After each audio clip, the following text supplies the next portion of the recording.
Oh shit, I need to hurry up. Sonic Frontier's already got a new update. And Sonic Origins is getting a new update for its 1-year anniversary. So I really want to finish the game reviews before Sonic Origins Plus comes out because, you know, it'd be nice to have a review on day one or at least close to day one of its release. And I'm running out of time. And I also have to do Sonic Origins review separately because that's different. I'll explain when I do that though. So let's move on to the next Sonic game. Is the sequel.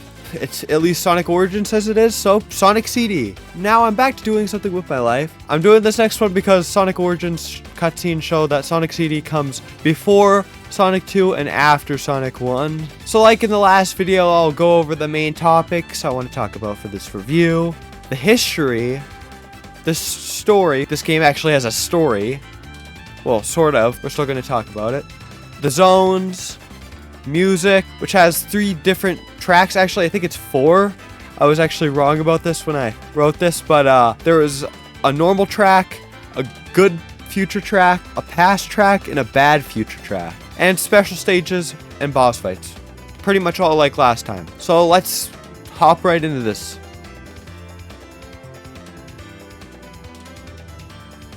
After the release of Sonic the Hedgehog in 1991, the lead programmer Yuji Naka moved to the United States with several other Sonic members to work on Sonic the Hedgehog 2. Meanwhile, Sega planned to release a Sonic game on their new add-on to the Genesis, the Sega CD, which uses CDs. Naoto Oshima, the designer of Sonic, was chosen to be the director of Sonic CD. They built Sonic CD using the code from the original. Fun fact, Sonic CD was originally going to be called CD Sonic the Hedgehog. Thought that was a pretty cool fact. Sonic CD was built with platforming and exploration in mind, which neglects speed, but we'll get to that later. Sonic CD was released on September 23rd, 1993 in Japan. It was delayed in America because of a new soundtrack for the American version of Sonic CD. It was released in November 1993 in North America. There is no exact date to this. Find that kind of weird, but I couldn't find anything.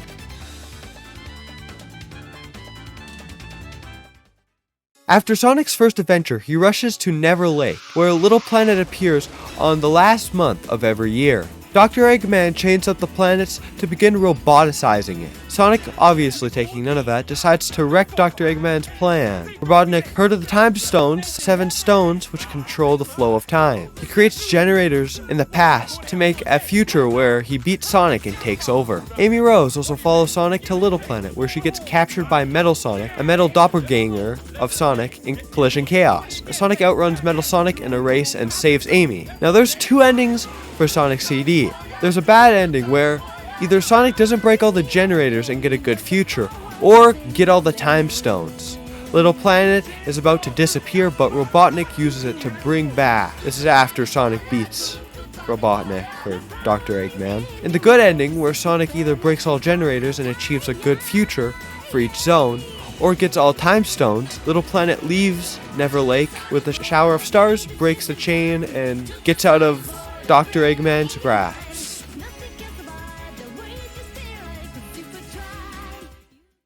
For zones, the zones are platforming and exploration based, which do not have speed in mind. This is the problem that the first game had. There's not enough speed, and it just kind of takes from the whole Sonic experience because Sonic has physics that allow him to go faster. Why would you do this in the first place if you knew that's exactly what you did wrong? For this game, I wish it was a good mix of speed and exploration and platforming, because there can always be a good amount of each in the zone. And also, I like what they do with the zones. Instead of having a boss at the end of Act 3 is just a boss. It's just a boss. There may be a little bit extra level, but it's mostly just a boss. Palm Tree Panic is a nice starting level. I think it goes with everything that Green Hill Zone goes with. There's lots of easy places to use the time travel signs so you can time travel, obviously. And there's a bunch of open space to explore and speed up. There's also a decent amount of loops and other stuff. I have this problem with all zones, but I'm just going to talk about it But there's a lot of, when you travel to future and past, there's a lot of objects floating, like blocks and stuff, and clipping. So it's just weird, and it just kind of triggers me in a way. It just looks really unnatural to the game. Chaos Collision is like a worse Spring Yard Zone, if that makes sense. They did get rid of a lot of the stationary moving platforms that you had to go through, but there's a lot of springs, and it's just really hard to get through all of these bouncy places. It's just really hard to move forward in the levels. I find the generators in really tough spots to reach, or at least decently hard. They're always on the top, so it's just weird like that. I actually enjoy Tidal Tempest. Pretty much all the water levels onwards from these games for 2D games are good water levels. You can avoid most of the water using higher pathways, and when you're down in the water, you're not in there for that long. But when the time travel signs are used, they're in tough spots to gain speed, so it makes it difficult to time travel. Quartz Quadrant is confusing in ways. I like the conveyor belts that allow you to move. It's really a great contributor to the time travel signs to allow you to speed up in certain places if you move the conveyor belts in the certain way you want it to be. There's a lot of top-down paths just are confusing in a sense, but that's just fine. It's not too bad. I think Quartz Quadrant is still an amazing zone. Wacky Workbench. We just need to talk about this. Oh my god. I was just talking about Collision Chaos being a worse Spring Yard Zone. This brings bouncy to just another level. It is so hard to progress. So much harder. There's so much stuff that gets in your way. Time traveling is really hard other than being able to bounce on the floor so you can actually time travel. But there's a bunch of platforms and other stuff in your way. You can get frozen, and it just makes it not fun. And plus, when you're bouncing on the floor, sometimes the floor will lag and not bounce you up. It takes like a second to realize you need to go up there. And the level almost feels like a maze in sense. This is probably the most confusing level. Okay, now we get to my favorite zone. Stardust Speedway. There is just so much speed in this level, and there may not be a bunch of exploration in mind when it comes to this level, but I just love zooming through this level. There's so many loops, but I have these cannon things, I'm just gonna call them cannons, are sort of annoying in concept. They're just hard to aim. You can launch yourself into spikes and other things. I know it's part of timing, but it makes it really annoying. But other than that, just amazing speed level. Metallic Madness. This is one that also feels like a maze. There's a lot of stuff that contributes to this. There's a lot of tight corridors, and there's a couple spots where you can fall back pretty much halfway through the level, which is not the best. I like the idea of the shrink rays. I wish it was used a bit more. They do that later in future games, but just wish it was used more. It's a really neat idea.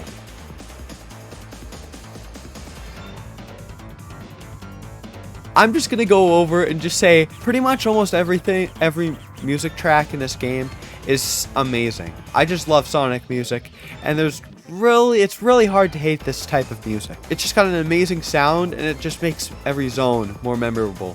Both of the vocal tracks, You Can Do Anything and Sonic Boom, are just on point, just amazing. They're paired perfectly with the cutscenes, and the songs are just so good. I think there's not much more I could say, but I just really like those. Vocal tracks in Sonic are just good anyways. Like, you can't prove me wrong, depending on what you show me. The normal songs, or just the normal zone songs, give the zones a nice feel, definitely contribute to the feel of the zone, which I liked in Sonic 1 and I like in this game. Like I said in the start, if any of you were curious, the G mix is the good future, the P mix is the past, and B is the bad future. B mix. Oh my gosh, I just gotta focus on this one part in like Metallic Madness. Oh my god, I had to listen through all the soundtracks, and I have never just like got shivers from music so much. It's just so good. There's just something about that part. I don't know to call it a beat drop, but I think it's a beat drop. Hopefully I'm right. And Stardust Speedways. Amazing too. Amazing too. Two of my favorite tracks in that entire thing. Normally, for Sonic 1, I didn't have a lot of tracks that I really liked other than a couple of them. And they weren't like, they were my favorite, but they weren't like something I jammed to. This is something I would jam to. The G-Mix give it the songs a futuristic and kind of peaceful take on it. And it's nice and calming. P-Mix, or the past mix, which is my least favorite, slows the song and makes them sound a bit older. And personally, I just don't like the sound of the P-Mix. It doesn't really hit me the way G and B mixes do. You know what is good? I do like the past version of Stardust Speedway, because it's just good all around. The B mixes give the song a futuristic sound along with some rock in the background, or most of them have rock. It just makes you kind of realize that this is taken over by Eggman, and there's something about it that just makes it feel menacing. Just something about it. Don't know exactly. I'm not 100% of like a musician, so I don't know exactly how to explain it, but I'm trying my best here. Still to this day, the American version of the boss theme is probably one of the creepiest themes I've ever heard, and I don't know how they made it. You've probably seen it in Majin Sonic, what they're calling it now, screen where you can go to the sound test and get a really creepy screen with, if it's American, it's gonna give you a creepy screen. Because just the music there contributes to all the creepiness. The Japan version is fine. It just sounds like a normal Sonic theme with the funkiness of Sonic CD. I honestly do not like the power-up mix. It doesn't really feel like giving a power-up. I like the power-up mix when it like kind of remix the song.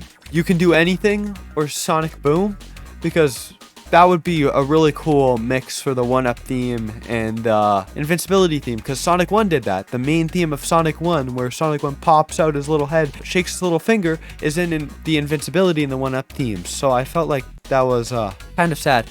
I like the final boss with the orchestra and like kind of the voice in the background. I don't know if that's exactly orchestra, but opera kind of sound. It just gives it this epicness of this is the final battle and you've come so far.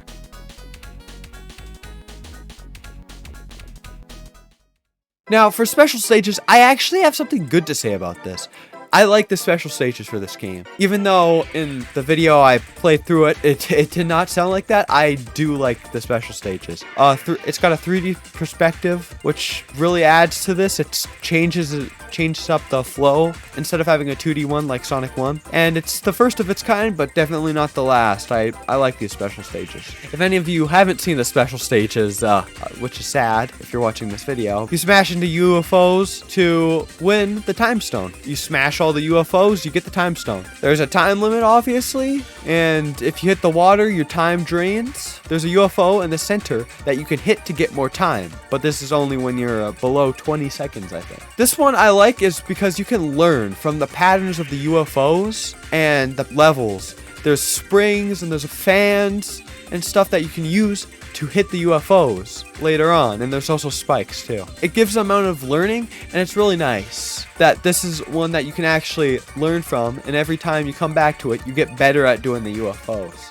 The perspective on this, I gotta admit, is probably one of the hardest parts of this special stage, and it's why I get mad at it a lot. It's really hard to see things in front of you, because Sonic obscures some of the stuff that's in front of you, but that's not the biggest deal. Everything's pretty much flat, so the fence around the level that's stood upwards, so it's kind of, you have to be staring at the ground to know what's there. And also, the clipping through the UFOs, I have to say this, it really sucks to barely be on the bottom half of the UFO and just clip through it.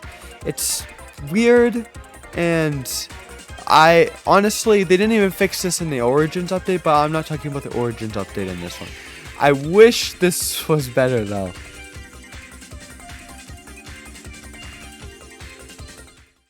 The HVC1 is just, it's too easy. It's too easy. Even though it's a start boss, it's kind of fidgety. The bouncing arms just don't really work. For a first player, it makes it hard to get over with the spikes being bounced into the spikes. And it seems like this is almost impossible when you first get into this if you've never played it before, because you can't get over.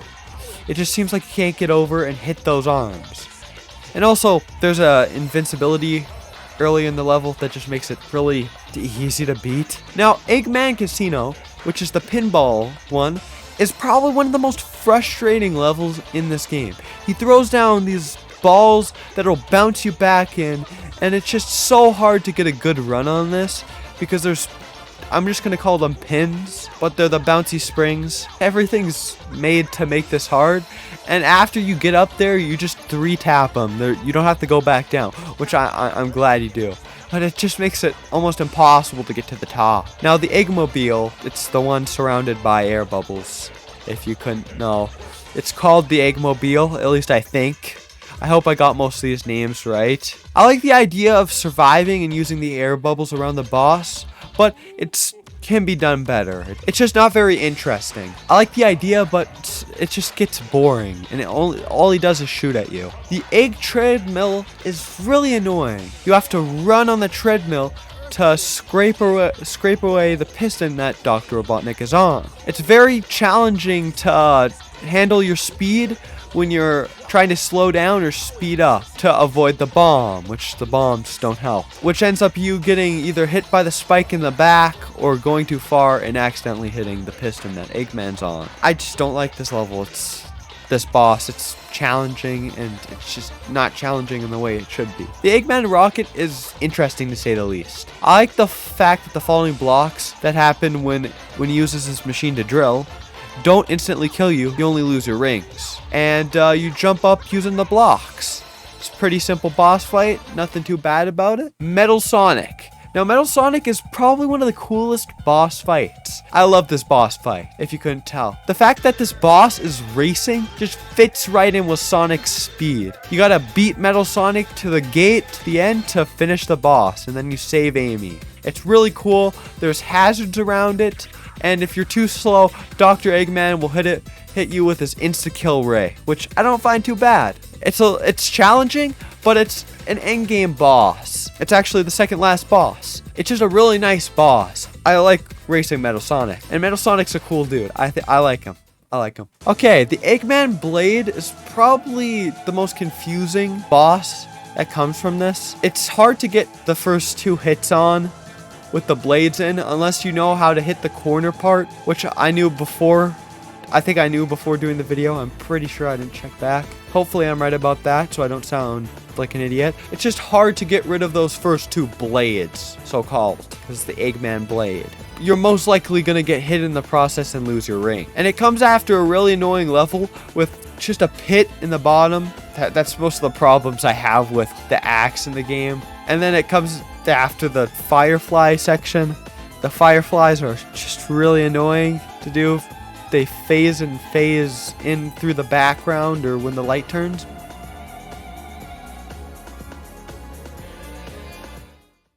After everything I talked about in this video, this game doesn't really attempt to make a change from its predecessor. The story, even without having any words, is interesting to say the least, and I like the idea of the time stones. The zones feel slower and exploration based, which I don't necessarily like. A good Sonic game has a good mix of exploration and speed, which I feel like they failed to do. The music is stellar, like always. The special stage is great other than the challenging perspective and clipping sometimes, which I also have a problem with the normal zones with time and travel. There's a mix of okay bad bosses and a couple of enjoyable amazing bosses that I just love still to this day. Overall, this game deserves a 6.5. The fact that it just doesn't change from Sonic 1, attempt to make a change towards speed, just kind of drags this game down. Doesn't make it as fun. The generators are equally difficult to find, and I honestly do not like having to go through the generators. I'd like just have to play through the stage and maybe go for the time stones after. It's really complicated, but that's pretty much all I have to say. So this is the end of the video. This video took a long time to make, and I'd appreciate it if you guys smash that like button and hit that subscribe button and turn on those notifications so you never miss. a new upload. And I'll see you guys in the next review. CD. That is Sonic CD. Yeah, I know, kind of not really the most climactic final boss or whatever. I feel like the other games did it a little better. Yeah, that boss wasn't really that memorable. I don't feel like that final boss was that memorable.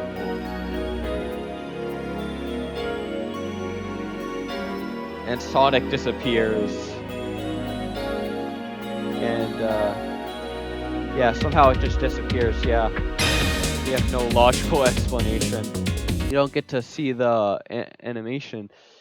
The credits are still rolling while there's just black screen there. Also, there would be like a little sound effect.